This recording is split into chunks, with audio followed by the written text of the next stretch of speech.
Ver con una persona que ya casi es un amigo de la casa, se podría decir, que ya lleva escrito su cuarto libro, que es el que viene a presentar hoy, y que tiene que ver mucho y está ligado mucho con la figura de Jesús de Nazaret. Pero una figura distinta, porque él lo presenta como un hombre más humanizado, más cerca de cada ser humano, no tan lejos, no como una cosa teológica, religiosa, sino como un ser espiritual que tiene mucho para ayudarnos y del cual tenemos mucho para aprender y acercarnos mucho más a él. Por eso lo podemos hacer a través de sus libros. Y me refiero a Gustavo Valls, que ha sido un sacerdote salesiano que está aquí con nosotros. Gustavo, gracias por estar aquí nuevamente. Gracias, y gracias por lo de amigo. Para mí es una palabra que tiene un valor muy grande, porque en una oportunidad Jesús le dijo a los apóstoles: yo no los llamo siervos, yo los llamo amigos. Es decir, el sentido de amistad que Jesús tuvo fue el que quiso incorporar. Por eso él formó una comunidad de amigos, comunidad de iguales, una comunidad horizontal. Nada de verticalismo no había en ese sentido. Y en esa comunidad incorporó a las mujeres, por ejemplo. Eso es llamativo. Les llamaba la atención especialmente a los judíos, que eran tan machistas. En aquella época, no hablemos de lo de ahora, pero en aquella época el machismo predominaba en el judaísmo. Y la mujer era de segunda. Tal era de segunda que se creía que la mujer era la incubadora del hombre. Es decir, a la mujer se la contrataba, llamémosle así, para que tuviera hijos, porque se creía que el semen del hombre era el que engendraba a los seres humanos. Esto de la genética, de la biología de la reproducción, tiene 2 siglos. Hace 200 años empezó, con Darwin, con el asunto del origen de las especies y todo eso, la evolución, y ahí se descubre que el ser humano, el hombre tiene un gameto masculino y la mujer femenino, y entonces se necesitan de los dos para que nazca lo que se llama el cigoto, que es la unión del espermatozoide con el óvulo. Te decía amigo porque hemos compartido con vos tus distintos libros, que han sido casi una saga, y este ya es el cuarto, que se denomina Jesús de Nazaret, Patrimonio de la Humanidad. ¿En qué consiste, Gustavo, este cuarto libro? El cuarto libro, la palabra te está diciendo el título: patrimonio. Jesús pertenece a la humanidad, no es monopolio de las religiones. Es decir, es un hombre que se debió a todos los seres humanos, no hizo distinción de religión, no hizo distinción de raza, ni de género, porque hablábamos de las mujeres, etcétera, como las ni de condiciones sociales. Ni de condiciones, al contrario, empezó con los mínimamente humanos, con obreros, con los pescadores. Él no, en ese sentido, a mí me llamó siempre la atención. Nunca eligió un doctor, nunca eligió un sacerdote. Sí. Nunca comió con sacerdotes. Y la única vez que habló de ellos, los dejó pagando en esa parábola del buen samaritano. Estuvo con prostitutas, digamos, con lo más bajo de la sociedad también, se involucró, ¿verdad? Sin ningún prurito. No, al contrario. Y les decía a los fariseos, que se creían los justos, los santos, como diríamos hoy, o los buenitos, como diríamos hoy, a esos les dio con tutti, y los trató de sepulcros blanqueados, de raza de víbora, de hipócritas.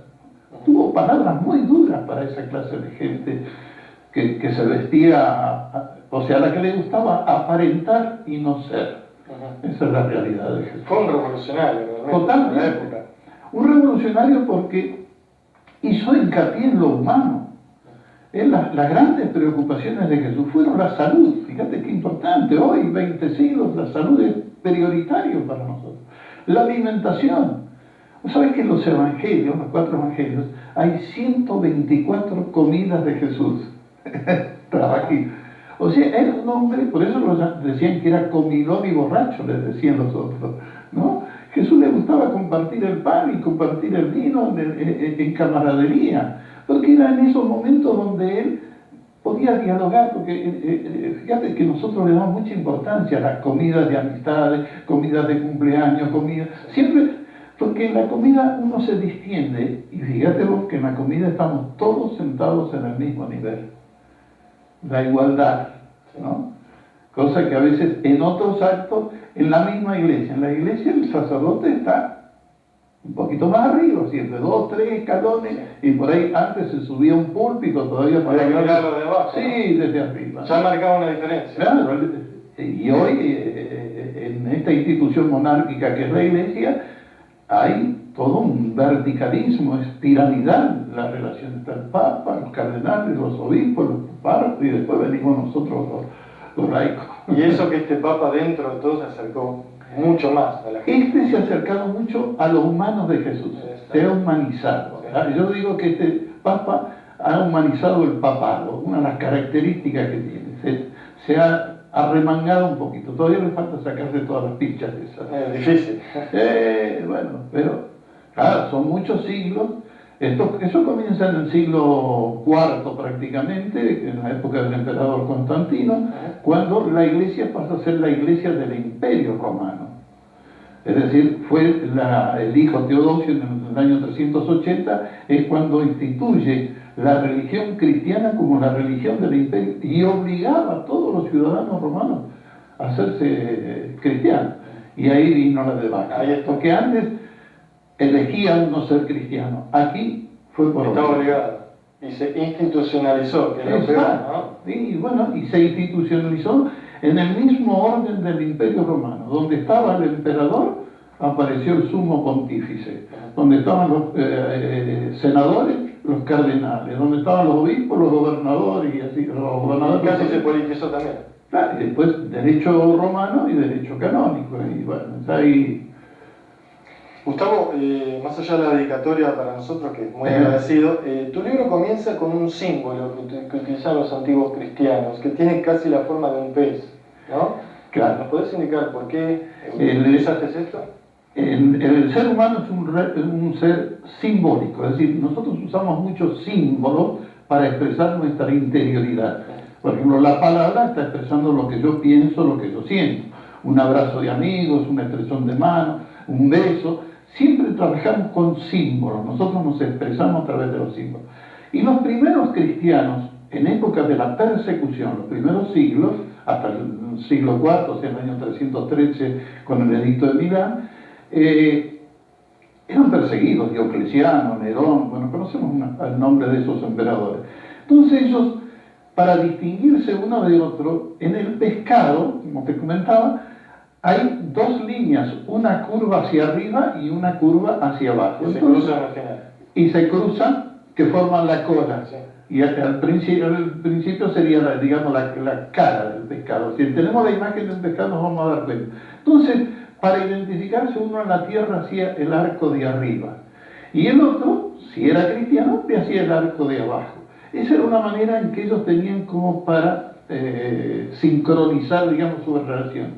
Pero a su vez, en griego, que era el idioma, y en latín, la palabra pescado tiene varias consonantes que figuran de tal manera que se sale la palabra Jesús, Cristo, Hijo de Dios Salvador.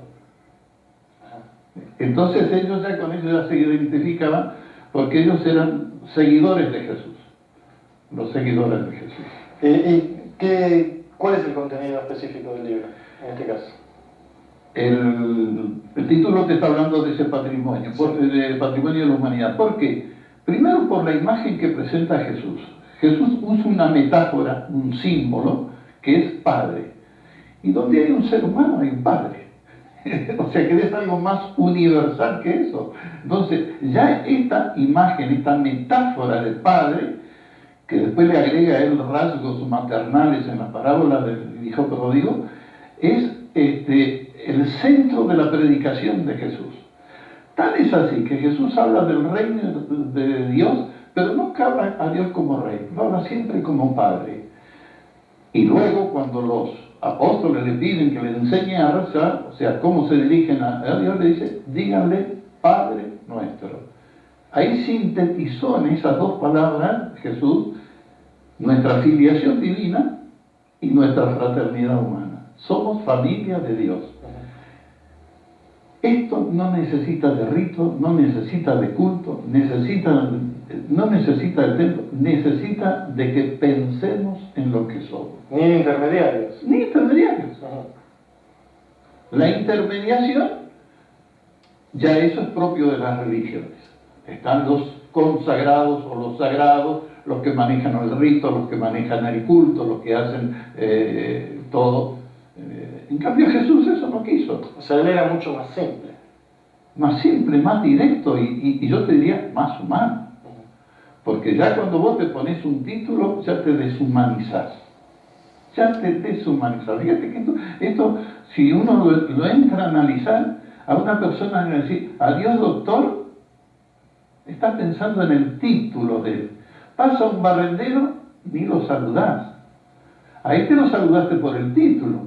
Al barrendero, que es tan ser humano como el doctor, no lo saludás porque no tiene título. El título ya está deshumanizando. Y Jesús capaz